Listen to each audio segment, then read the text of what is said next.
In the last few videos, we focused on what-if analysis, which we're going to continue with here as well. In our previous examples, we focus on just a single or maybe two changes in the problem. So we created a table where we had a single change looking at units sold and how that would affect the net income. And then the second example, we looked at both sale price and units sold to see how those two changes would affect the net income. What if we want to make more than two changes though? We can't make another table, right? So tables are typically one or two variable. So if I want to make 3, 4, 5, 6 changes and see how that occurs, without having to manually do it every single time, right? If I make 6 changes, I may start to forget what I actually changed. So there's another way that we can go ahead and do that.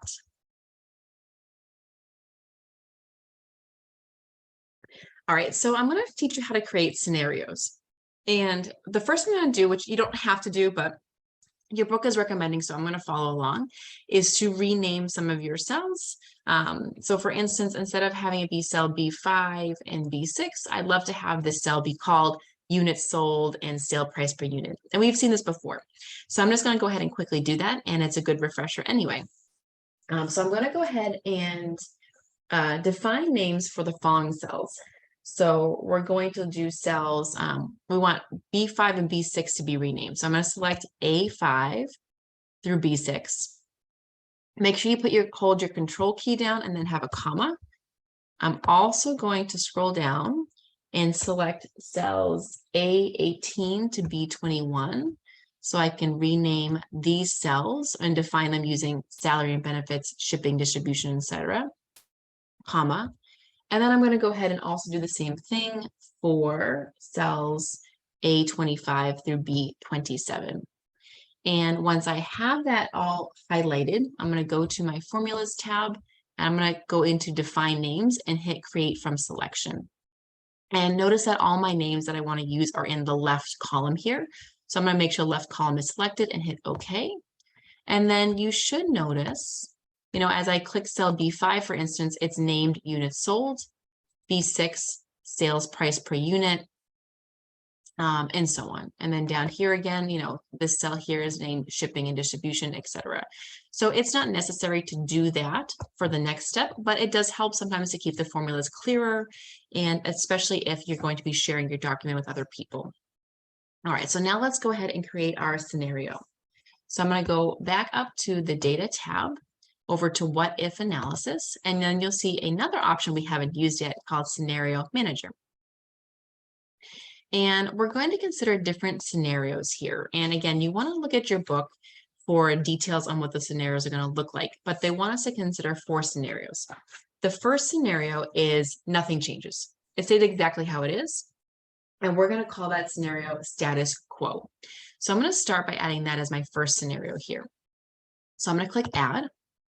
I'm going to call it status, oops, let's fix that, status quo, meaning that that is my original scenario. That's kind of the go-to, the base scenario with our, 3,000 units, $1,400 price, etc. Now, I want to change more than just the price and the number of units. I want to think about how my costs could change as well. Maybe I think my salaries could change, or my storage costs could change, etc., as I make multiple changes to this project. So the changing cells that we're looking at here specifically are going to be cells B5 through B6. So our original 2. I'm going to put a comma. And then I'm also going to consider some changes below in cells B18 through B21. All right, so maybe I don't think there's going to be any changes to my variable expenses, but maybe by changing some of the costs or number of units produced, I think some of my fixed expenses are going to change. Maybe my storage costs could change, my salaries could change, and so on. So I want to be able to change 6 different cells here. I'm going to change my 2 originals and then also some of the fixed expenses. Now the comment is really just to note what we're doing here. So this is going to be my scenario, assuming no change in value. So my original scenario. I'm going to hit OK. And then it's going to ask me to fill in those different values. Now, see how it has names here on the left? That is why we did the first step of defining names for those cells. So now it's just easier to fill in. And you'll see that the original values are already filled in. So you can double check these, but they should all be correct. And you can hit OK. Now I'm going to create 3 more scenarios. So I'm going to hit add again. My second scenario, we are calling expanded operations. You can leave the changing cells the same because we're still going to be changing those. And what's going to happen in this scenario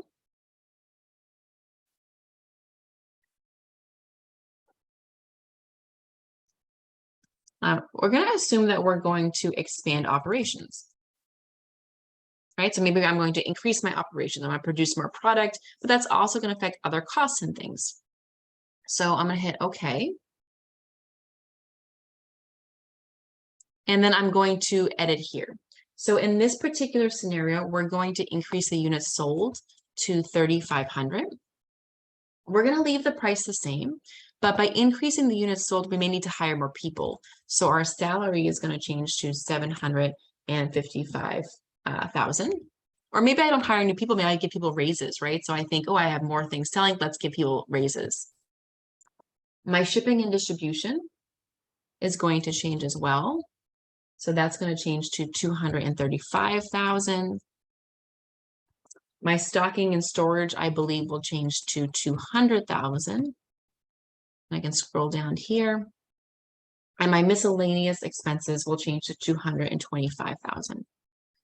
I hit OK. And then now this is a second scenario. And I'm going to do 2 more. So if this video is getting long, you can pause here and skip ahead. They are in the textbook, or if you want to follow along, that is fine too. I'm going to go ahead and add. I'm going to call this one reduced operations. Same changing cells. All right, and this scenario is assuming reduced operations, right? So maybe I think that in the coming years or months, my production is going to decrease, right? There'll be newer models out, there's new trends, so people are not going to buy as many. So it's going to go the other way. So let's see what would happen there. So in that case, let's have our units sold be 2,250. Let's leave the price the same. If that's the case, our salaries will likely go down, right? We're not going to be giving raises probably. Maybe we'll be cutting back unemployment. Our shipping would go down to 150,000. Our stocking would go down to 125,000. And again, these would be data points that we have already researched and have a pretty fair idea of this is what it would cost, right? We're probably not going to be perfect, but we try to do the best we can to get those estimates of what we think would happen. And my last one, I'm going to change to 108,000, hit OK. And then one more that we're going to do here. Our last one will be called reduced pricing.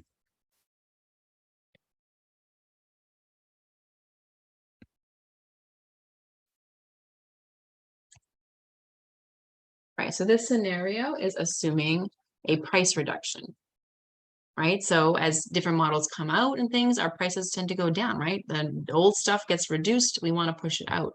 So what's going to happen here? All right, we're going to assume, let's see, the units sold would be 4,000. Or in this case, maybe we think that if we reduce the price, we'll sell more units. So that could be what's happening here too. So we're going to sell 4,000 units. Our price is only going to be 1,300. Our salaries will stay the same. Our shipping is going to go to 190,000 instead. Here we'll go to 160,000 and then 230,000 for miscellaneous.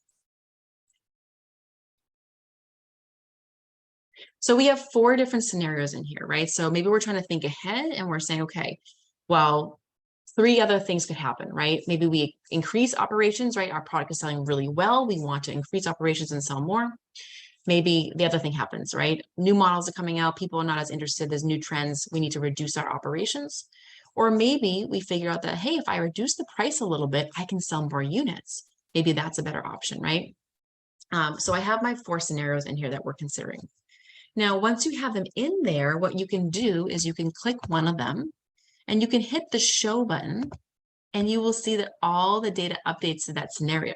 So let me try another one, reduce operations, hit show and see how all the background numbers changed. So the 6 cells that I wanted to change all change at the same time. And I can scroll down, oops, let's hit close. And I can scroll down and see how that affects my net income in each case. Right. And then it's good to have the status quo one in there because if let's say I want to go back to the original, I can just click that status quo and hit show, and then it goes back to the original. I don't have to worry about, okay, what did I change and how did I change it? It's all right back there. So this is a really great tool if you have multiple cells that you want to change, more than just 1 or 2, and you want to see what would happen in each case. Now, it's kind of cumbersome to constantly go back and forth and scroll through that worksheet. So what you can do is you can actually have the data summarized. So I can hit summary here. And there's 2 different summary reports you can create. I'll show you what each look like. So the first is a scenario summary. And we do want to change the resulting cells. So resulting cells basically wants to know, well, what key information do you want here? And we would really like to see what's happening for the revenue, the expense, and the net income. Like those are like the key things that I really want to know about to make my decision, right? I want to make the most money I can and keep my business afloat. So I'm going to go ahead and select those as my key cells. I'm going to hit OK. And you're going to notice that a new sheet is going to get produced. There it goes. All right, good. I was hoping my computer wasn't going to stall there. A new worksheet gets produced. And of course, you can rename this and you can move it around. I won't do that here, although your text encourages you to do that. And you have all 4 scenarios at once. Now you don't see every little detail, right? But you can see the changes that were made. So these are the 6 cells that we changed. And then there are those result cells that I selected. So I wanted to know what's the revenue, what are the expenses, and what is my net income. And those are what I have there. So I have my status quo, which matches the original. I have my expanded operations. So actually, if we expand operations, my profit here goes down a little bit. If we reduce operations, this is a lot here. We're losing money, so that's not a good choice. And actually, it looks like reducing the price to sell more units is a better option. We make an extra $10,000. So I can compare all 4 scenarios at one, which is really pretty amazing, I think. So this is really nice. If you want to play around with your scenarios some more, you have to go back to the sheet that you started with. So I'll go back to my income sheet. And then I can go back into my what if, and I can go into my scenario manager and I can add more here. I could also edit. So if I want to edit my, expanded operations one, I can hit edit and hit OK. And then it will let me go in and change any cell numbers that I need to there. So you can go ahead and keep editing that as well. Now, the other one I want to show you is how it looks like when you create a pivot table instead.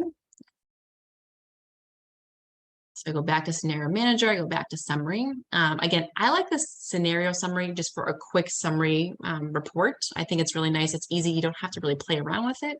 But if you want to do a little bit more and be more creative, the pivot table is a nice option. So I do have the same result cells selected here. I'm going to go ahead and click OK. And again, I have all the same pieces here. I can, again, tweak and edit things around here. This filter is really weird. I don't need this filter for my cells that I selected here. I'm just going to remove that because it looks kind of crazy. And again, I can go ahead and just, edit. I'm just going to expand these cells a little bit to make them easier to read. And I can go ahead and edit my formatting here too. If I want to go in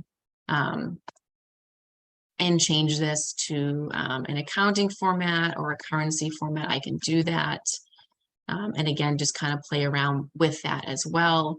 And you can go in and format further. So I'll let you follow along in the book for that piece, but you can tweak and edit this as well here.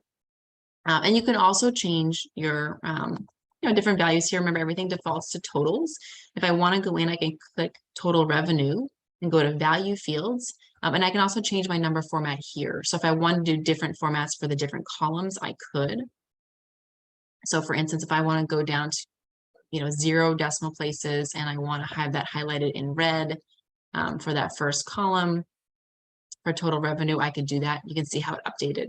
So you can also update that format here by clicking each one individually and selecting the value field settings. So that works as well. The other nice thing about a pivot table is you can make a pivot chart. So if you already have a pivot table created, you can just select that pivot table. You can see up here you have pivot table analyze. And in that option, you do have the option to add a pivot chart.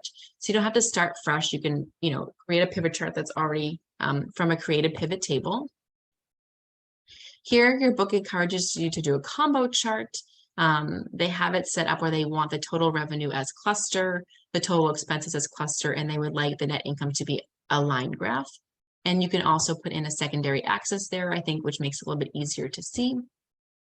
And I can hit OK, and again, create my chart as well. And then you can edit and filter and tweak this as you like. But you have that piece there. And again, these are all 4 of your scenarios. So if you like a more visual look of your scenarios, again, you can see how that's changing. And I can see here that reduced pricing is the highest on that net income line, right? I can see it's the highest. Status quo is just a little bit lower, but that reduced pricing is just a little bit higher there. Reduced operations does not seem like a good option here for us, right? That just plummets our net profit or our net income. And expanded operations is lower as well. So for these 3 scenarios, it looks like we're probably going to stay with either the status quo or try reduced pricing to make a little bit more profit.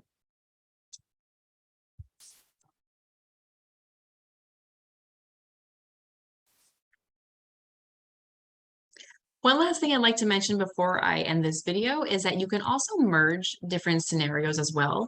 So if you're working in a team and you have different members of the team considering different scenarios, you can merge them. So I'll let you read in your book a little bit more about this because I don't have another file to merge from at the moment. But if you use the merge feature here, so I went back to my income sheet and I just went back to my what if analysis and scenarios. And there is a merge option there. So you can bring in scenarios from different workbooks or even different sheets as well as needed and merge them. It does help if they are using similar cells and things like that when you do merge. Your book does recommend that pivot tables tend to work better here rather than the summary table. Or the summary option, but that's more you can read about and know that you can merge so that you're not constantly recreating the same scenarios. If you have them in multiple different worksheets, you can merge them into the same workbook or same worksheet as well.